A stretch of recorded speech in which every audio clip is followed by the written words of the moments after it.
Olá, pessoal, sejam bem-vindos a mais um episódio do podcast do Clube dos Leitores. Esse é o nosso segundo episódio sobre o livro A Arte de Gastar Dinheiro, do Morgan Housel, e hoje a gente vai falar sobre os capítulos 2 e 3. E antes de entrar no conteúdo, deixa eu te fazer uma pergunta. Imagina que você acabou de comprar uma coisa que queria há muito tempo. Pode ser um celular novo, uma roupa especial, uma viagem, algo que você guardou o dinheiro para conseguir, que ficou na sua cabeça por semanas. Agora, imagina como você se sente 2, 3 dias depois de ter comprado aquilo.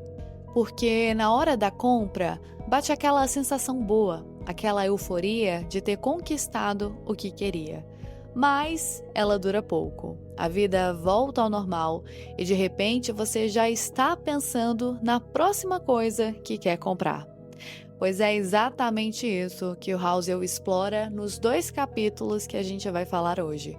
E eles nos fazem as seguintes perguntas: o que você realmente está buscando quando quer mais dinheiro? E o que acontece quando você finalmente consegue? E as respostas para essas perguntas vão te surpreender. O segundo capítulo começa com uma observação que a gente quase nunca para fazer.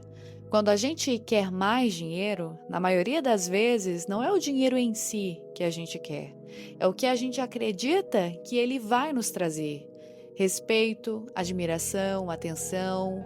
A lógica é quase automática. Se eu tiver uma casa melhor, as pessoas vão me ver de outro jeito. Se eu dirigir um carro caro, vou ser levado mais a sério. Se eu puder comprar coisas mais caras, as pessoas irão me respeitar. E existe uma meia-verdade nisso. Quando compramos coisas caras, chamamos a atenção. As pessoas nos olham diferente. O problema é que essa atenção não dura muito tempo e nem sempre ela é direcionada para nós.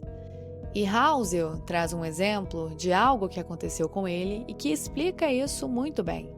Quando ele trabalhava como manobrista num hotel de luxo em Los Angeles, ele viu um homem gastar mais de $20 mil numa poltrona.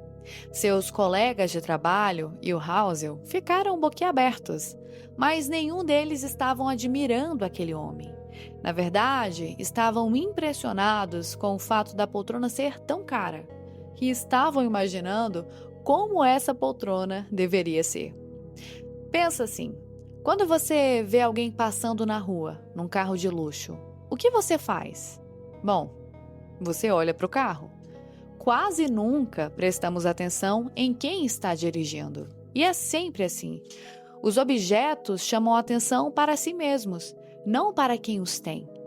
E, voltando para o homem da poltrona, uma pergunta que o Housel faz e que me fez pensar muito na sociedade de hoje é a seguinte: será que esse homem realmente queria aquela poltrona? Ou ele só queria que as pessoas ficassem impressionadas por ele ter gasto uma quantia tão alta em algo tão simples? E isso me fez lembrar de pessoas que gastam milhares de reais em itens de luxo, em um boné, numa bolsa, numa sandália. O que será que essas pessoas querem ao gastar tanto dinheiro em coisas tão supérfluas? Bom, seguindo a lógica do Housel, eu diria que essas pessoas fazem isso para se sentirem especiais, exclusivas, respeitadas, para serem vistas. Mas será que esse é o investimento que vale a pena? Nas últimas semanas, eu me lembro de ter visto um post nas redes sociais que falava sobre a coleção de bolsas de uma pessoa que é bem conhecida na mídia tradicional. Me lembro que fiquei impressionada quando vi a quantia exorbitante que custava cada bolsa que ela tinha. E depois de alguns dias, me lembrei novamente dessa publicação. E confesso que eu já não estava tão impressionada assim. E agora, falando sobre isso aqui, nesse episódio, eu percebo que aquelas bolsas caríssimas já não me impressionam nem um pouco.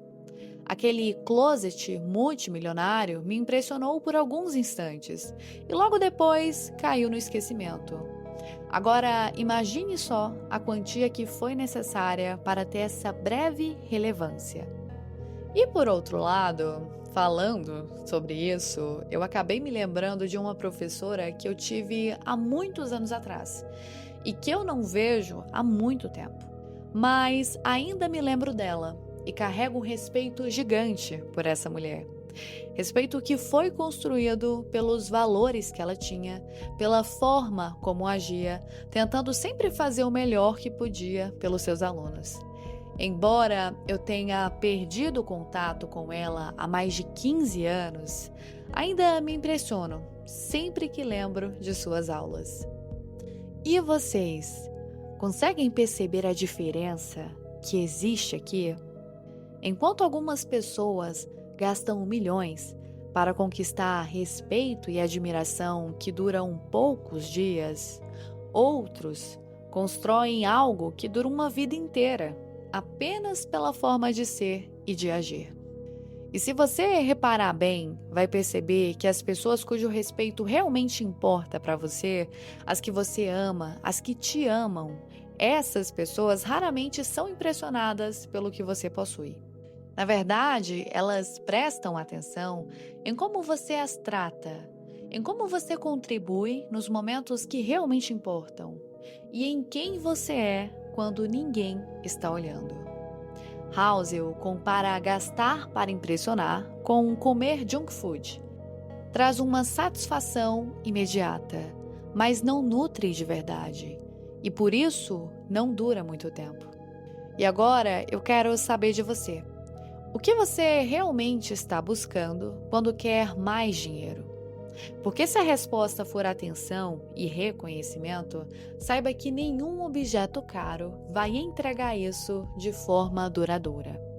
Bom, digamos que agora você já entendeu tudo isso. Agora você já sabe que não é o teu carro que vai te trazer respeito. E agora que você já sabe disso, você decide então gastar com mais consciência, com mais propósito.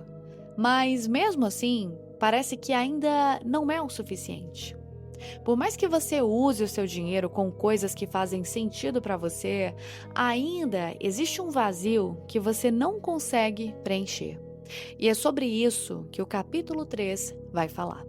E aqui o autor explica como o cérebro humano funciona. Ele não é feito para a chegada, ele é feito para a busca.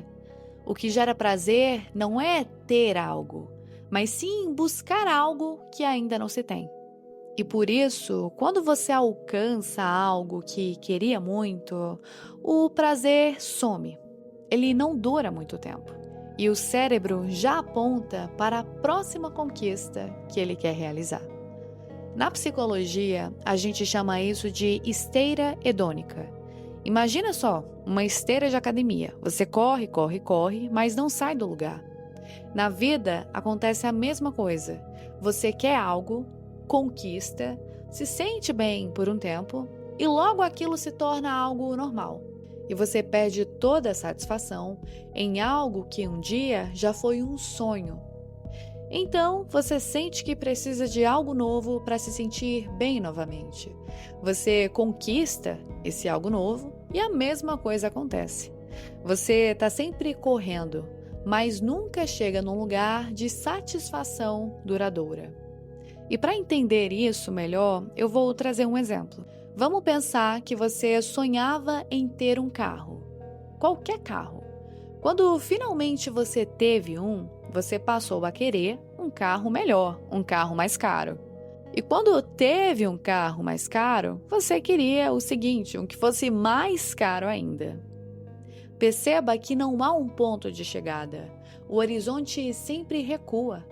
E isso vale para carros, para casas, para salários, para qualquer coisa. E aí, o Housel propõe uma ideia que muda completamente a forma de pensar sobre felicidade e dinheiro. Que riqueza, na verdade, é a distância entre o que você tem e o que você quer. Quanto menor for essa distância, mais rico você vai se sentir, independente do saldo na sua conta.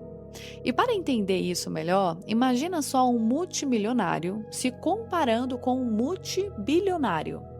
Ele tem muito dinheiro, tem bens, itens de luxo, mas quando se compara com quem tem mais, se sente pobre. Vive ressentido por ter uma realidade tão distante das expectativas que ele criou. Perceba, o multimilionário tem muito dinheiro. Ele tem mais dinheiro do que a maioria das pessoas, mas ele não consegue enxergar isso. Porque ao invés de valorizar aquilo que tem, ele está sempre buscando o que falta, numa corrida que não tem fim. E o Housel traz aqui a sua definição de felicidade, que para mim faz muito sentido. Ele diz que felicidade é apenas a diferença entre as expectativas e as circunstâncias. A pessoa que tem tudo, mas quer ainda mais, sente-se mais pobre do que aquela pessoa que tem pouco, mas não quer mais nada. E para finalizar esse episódio, eu quero juntar tudo que a gente falou até agora. A gente foi ensinado a correr, a conquistar, a chegar, a acumular, mas ninguém nos ensinou a parar e olhar para o que já está aqui, para aquilo que a gente já tem. E quando a gente não desenvolve essa capacidade, a gente fica preso num ciclo, acreditando que quando a vida melhorar, quando a gente tiver mais dinheiro, mais espaço, mais tempo, aí sim as coisas serão diferentes. Mas de nada adianta conquistar cada vez mais se você sempre está focado naquilo que te falta. Bom, pessoal, aqui a gente falou sobre 2 capítulos hoje, numa mesma conversa. O capítulo 2 nos mostrou que muitas vezes, quando a gente quer mais dinheiro, o que a gente realmente quer é atenção, respeito, admiração, reconhecimento. E o capítulo 3 nos mostra que mesmo quando a gente conquista o que queria, a satisfação não dura. Porque enquanto a distância entre o que você tem e o que você quer continuar grande, nenhuma conquista vai ser o suficiente. Os 2 capítulos juntos nos fazem a mesma pergunta, vinda de ângulos diferentes. O que você está realmente buscando? E o que seria necessário mudar para você se sentir mais inteira com aquilo que já tem hoje em dia? Para que você não precise passar o resto da sua vida sentindo que falta algo. E o que eu quero deixar como desafio neste 2º episódio é que você construa o hábito diário de apreciar aquilo que você já tem. Algo que você lutou muito para conquistar e que um dia já foi um sonho distante, mas que hoje faz parte da sua realidade. Pensa nisso e a gente se encontra no próximo episódio. E se você se interessou pelo que a gente fez aqui hoje e quer fazer parte do Clube dos Leitores, eu vou deixar o link para você se inscrever aqui na descrição. Lembrando que no clube você não lê sozinho, você recebe materiais de apoio de segunda a sábado, com vários resumos, mapas mentais, videoaulas com análises completas sobre o livro, além de um podcast inteirinho para você.